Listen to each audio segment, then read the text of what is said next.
Bonjour Monsieur Alphonse. Bonjour. Voilà, on vous demande de vous présenter. Je suis Alphonse Thirou. Je suis chorégraphe, je suis chercheur et je suis écrivain. Je suis chorégraphe et je dirige 2 écoles de danse africaines à Paris, une dans le 6e au 11 avenue Vavin, métro Vavin,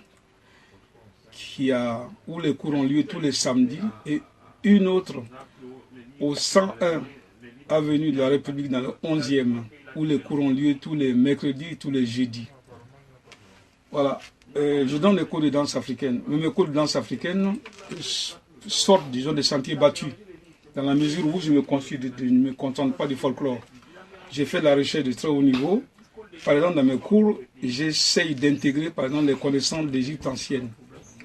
J'ai, par exemple, créé des danses qui ont trait à la beauté de Néfertiti, la reine égyptienne de la 18e dynastie. Et puis, je considère aussi l'Afrique, mon approche de la danse africaine est une approche qui valorise tous les peuples africains, qui valorise toutes les personnes qui font la danse africaine à travers le monde entier, quelles que soient leurs origines, dans la mesure où je considère mon approche est une approche qui ne se contente pas de phénomènes sociologiques comme on fait partout pour la danse africaine, mais qui regarde la danse africaine avec une vision de l'art au sens noble du terme. Donc je donne beaucoup de cours, je donne beaucoup de stages à travers la France. Ceux qui veulent en savoir plus peuvent aller sur mon site ou alors m'écrire ou bien disons me téléphoner au 06 84 07 10 38. 06 84 07 10 38 ou alors aller envoyer mon mail.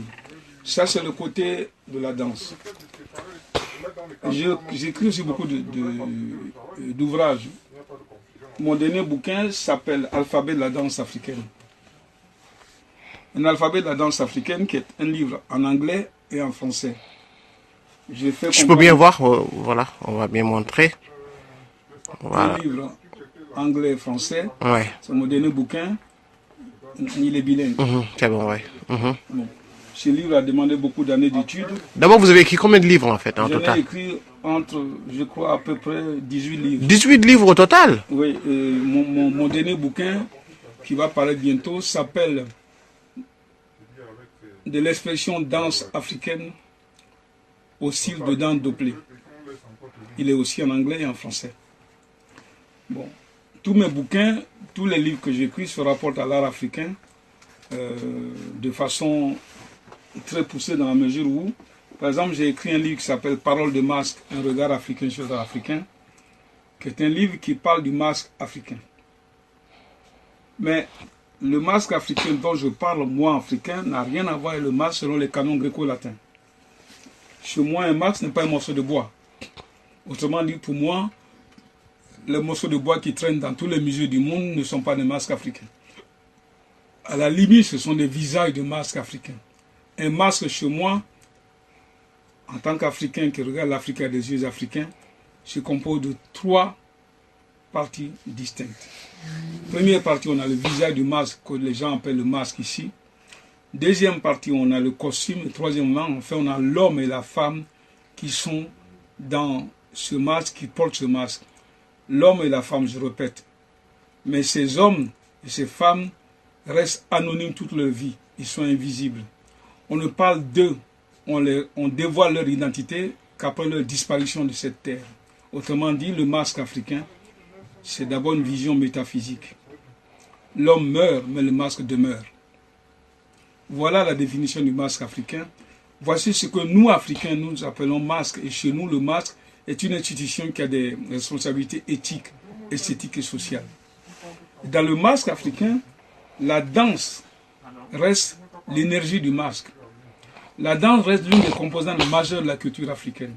Si vous voulez savoir quelque chose sur la danse africaine, sur la culture africaine à un niveau poussé, il faut s'intéresser à la danse africaine, mais fait enseigner avec méthodologie et pédagogie, et non pas ce qu'on appelle le bouge-bouge. C'est pourquoi je donne des cours de danse africaine à Paris, et je suis invité dans le monde entier pour donner des cours à la fois théoriques et pratiques sur la danse africaine. Et j'aimerais savoir, monsieur, d'abord, qu'est-ce qui vous a motivé à faire de la danse? Ce qui m'a motivé à faire la danse, c'est pas une motivation, c'est que la danse, en Afrique, si on voit bien les choses, c'est que la danse en Afrique est d'abord un art noble. Moi, j'appartiens à la famille des masques de sagesse. Mes parents descendent de là. Donc, la danse est une activité de noble en Afrique. On devient pas, en Afrique, on ne devient pas danseur, on est danseur. Et la danse est très importante. Si bien que lorsqu'un masque de sagesse entre en scène pour montrer, pour souligner l'importance de la danse, il est obligé de faire quelques pas de danse, quel que soit son grade. Voilà pourquoi, donc pour moi, la danse, c'est naturel. C'est une façon évidente d'envisager le monde. Et la danse, avant tout, en Afrique, elle est d'abord spirituelle. Donc c'est une dimension spirituelle que tout être humain qui se cherche doit emprunter. Mais ok. Monsieur, vous êtes un géant dans ce domaine. Vous êtes reconnu dans ce domaine. Tout le monde sait vos talents. Et qu'est-ce que les États africains font pour vous accompagner? Les auteurs. Les États africains, qu'est-ce qu'ils font pour vous accompagner? Les États africains n'ont, pour ainsi dire, qu'on aille plus loin, une des personnalités, j'étais consultant à l'UNESCO, et un des secrétaires généraux de l'UNESCO, je crois que c'est M. Henri Lopez, avait écrit à plus de 35 États africains francophones.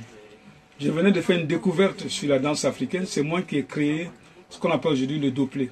C'est moi qui ai aidé l'État français à parler de ce qu'on appelle aujourd'hui la création contemporaine africaine. Ah bon? Oui. Donc, j'ai fait une découverte sur la danse africaine où je suis parti du folklore africain pour arriver à donner à la danse africaine des fondements qui permettent d'aller plus loin. J'ai permis de définir par des études que l'Afrique comporte 10 mouvements de base, 10 fondamentaux qu'on retrouve dans tout le continent africain sous des formes et des niveaux différents. À partir de ces recherches qui étaient reconnues par l'UNESCO, l'UNESCO a écrit à plus de 35 pays africains pour leur dire, disons, de m'inviter afin que j'expose mes travaux. J'ai eu de très belles lettres, des lettres magnifiques, mais jamais de suite. Par ailleurs, chaque fois qu'il y a des manifestations en Afrique, je ne suis jamais invité ni dans les conservatoires, ni dans les universités. Mais en revanche, on invite toutes les personnes, tous les Occidentaux, que j'aime beaucoup, mais qui d'une part, ne savent rien de la culture africaine, 2, ne savent rien de la technique africaine. On les évite uniquement parce qu'ils sont occidentaux, parce que les Africains sont encore là à ce qu'on appelle le désir de l'Occident et qui est souligné par le complexe d'infériorité qui fait un ravage dans tous les continents africains. Voilà pourquoi nous en sommes là. C'est des choses dont on ne parle pas, on ne dit pas, qu'on occulte. Moi, j'adore les Occidentaux, j'adore les Africains, mais se comporter de cette façon-là, c'est gênant pour tout le monde. Parce que moi, c'est-à-dire qu'il y a un problème, c'est-à-dire que je n'arrive pas à comprendre pourquoi c'est la France qui décide de valoriser la culture africaine alors que normalement, ce que vous avez fait, c'était les Africains qui devaient vous accompagner et non l'État français. Je viens de vous dire, l'explication est simple à comprendre. Il faut savoir une chose, c'est que les pays africains, la plupart des pays africains, compte tenu de l'esclavage, compte tenu de tous les problèmes qu'ils ont eus, les travaux forcés, la domination, ont subi ce qu'on appelle le complexe d'infériorité. Le complexe d'infériorité est plus fort que l'intelligence, si bien que ce complexe d'infériorité n'a pas été déconstruit lors des indépendances des pays africains. Ils n'ont jamais rien fait pour le déconstruire, à quelque niveau que ce soit. Conclusion, ce complexe d'infériorité est omniprésent dans toute l'Afrique aujourd'hui. Elle est omniprésente. Vous allez dans un ministère, si vous êtes africain, ok, mais si vous êtes accompagné d'un Européen, on vous reçoit avec un tapis rouge. Vous allez dans un restaurant africain, vous êtes africain. Moi, j'ai eu l'expérience, je suis allé dans mes restaurants africains avec des élèves occidentaux. On était assis autour de la table. Ceux qui venaient servir ne s'occupaient pas de moi, ils s'occupaient des Européens, etc., etc. Autrement dit, le complexe d'infériorité est plus fort que l'intelligence. Et tant que les pays africains ne feront pas l'effort de prendre cela en considération, de le déconstruire rationnellement, ils seront toujours au bas de l'échelle. Mais on ne veut pas en parler parce que c'est gênant, c'est un problème qu'on occulte, mais les faits sont là. Et aujourd'hui, vous pouvez nous parler quels sont vos projets pour la danse africaine? Moi, mes projets pour la danse, j'ai déjà soumis beaucoup de projets aux pays africains. Je n'ai jamais été entendu. J'ai parlé, par exemple, lorsque mon livre Parole de masse, Alphabet de la danse africaine est paru, j'ai écrit à beaucoup de chefs d'État africains en disant, étant donné que vous ne m'avez jamais aidé, essayez au moins d'acheter ce livre-là et de le diffuser dans vos conservatoires, dans vos universités, dans vos bibliothèques, afin que les Africains qui lisent puissent réfléchir un peu et sortir de leur ghetto du folklore. On ne m'a jamais entendu, on ne m'a jamais répondu.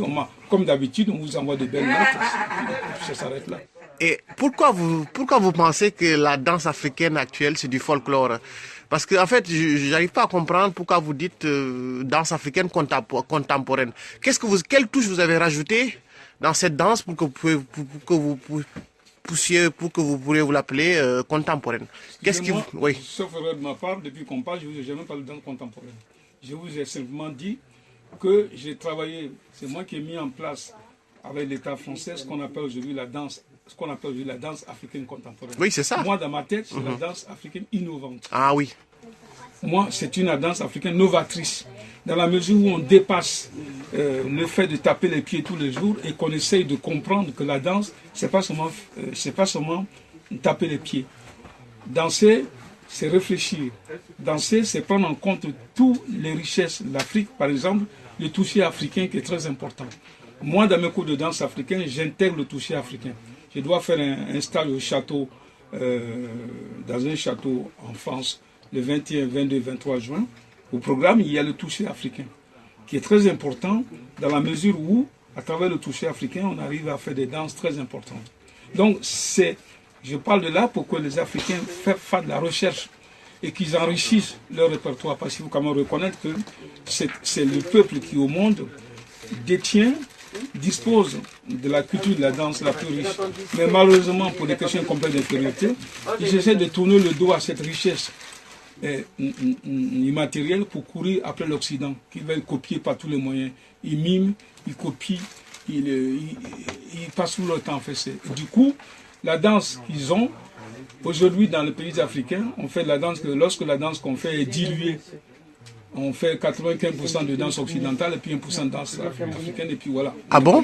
Mais c'est ce qui fait que, c'est ce qu'on appelle les stars de la danse africaine. Écoutez s'il vous plaît. C'est ce qu'on appelle, disons, les stars de la danse africaine. Les stars de la danse africaine, c'est quoi? Ce sont les gens qu'on a fabriqués en Occident. Ce sont les mêmes qui font les questions de réponse. Mais les Africains ne reconnaissent pas ces gens. Quand ils vont en Afrique, on ne les reconnaît pas. Mais comme ce sont ceux qui font les questions de réponse, ils sont imposés aux Africains. Bien que les Africains ne s'intéressent pas à ces gens. L'Afrique profonde ne reconnaît pas ces gens. Ils n'ont jamais rien fait pour la danse africaine. Ils n'ont jamais fait de recherche pour la danse africaine. Ils arrivent en Afrique avec 90% de danse occidentale.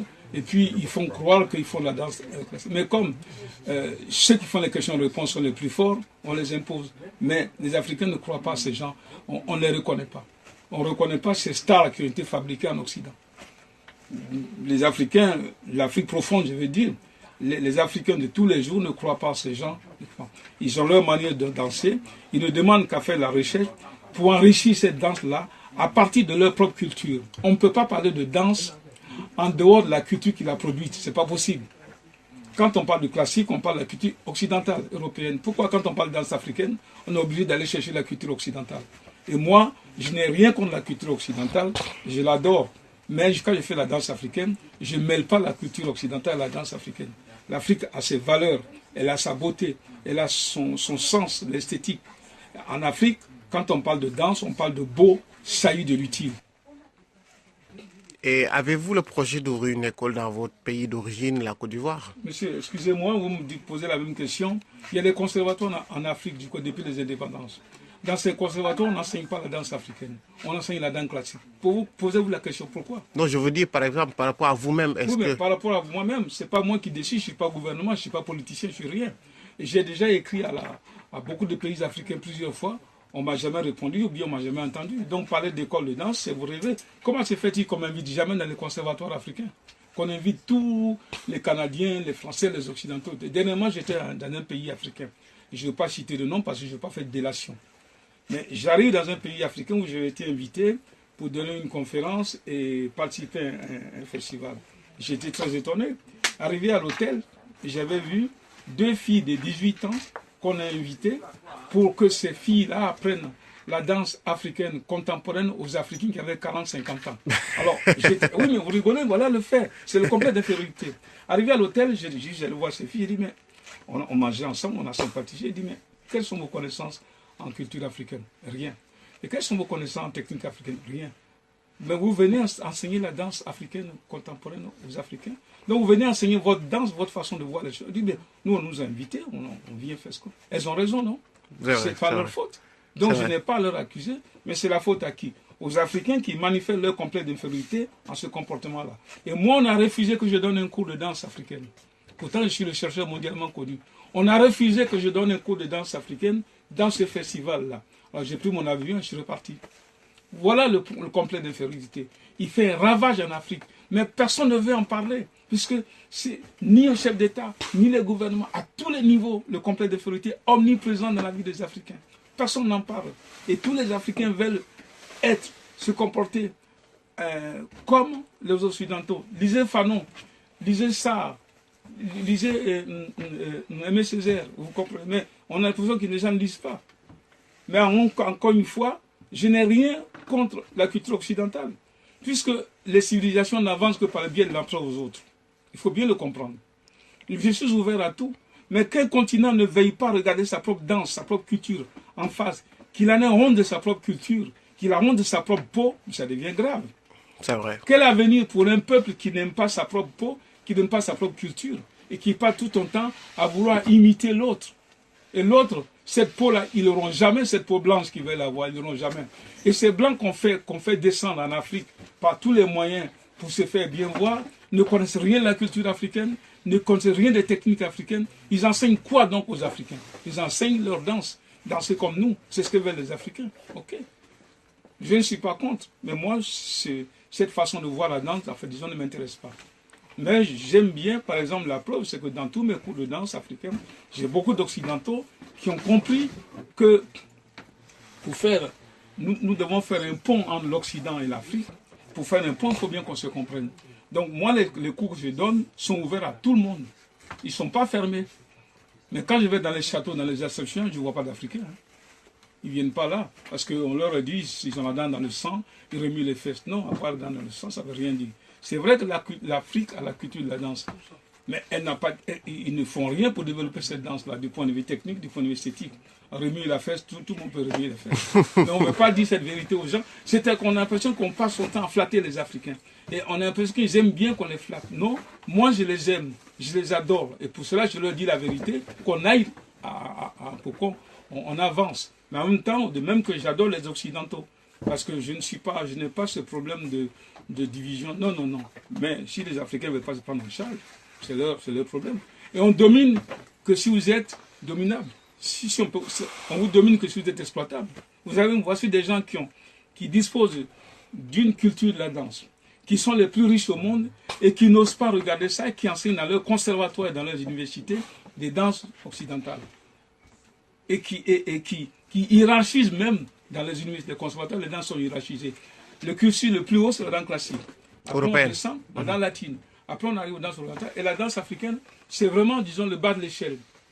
Dans les universités africaines? À l'université, conservatoire africain.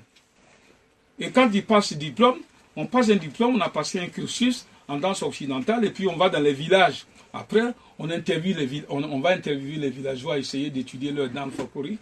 Comme les ethnographes faisaient, dans les années 35, on allait voir les Africains, on les prenait comme des objets, disons, d'études. Vous vous rendez compte? C'est grave.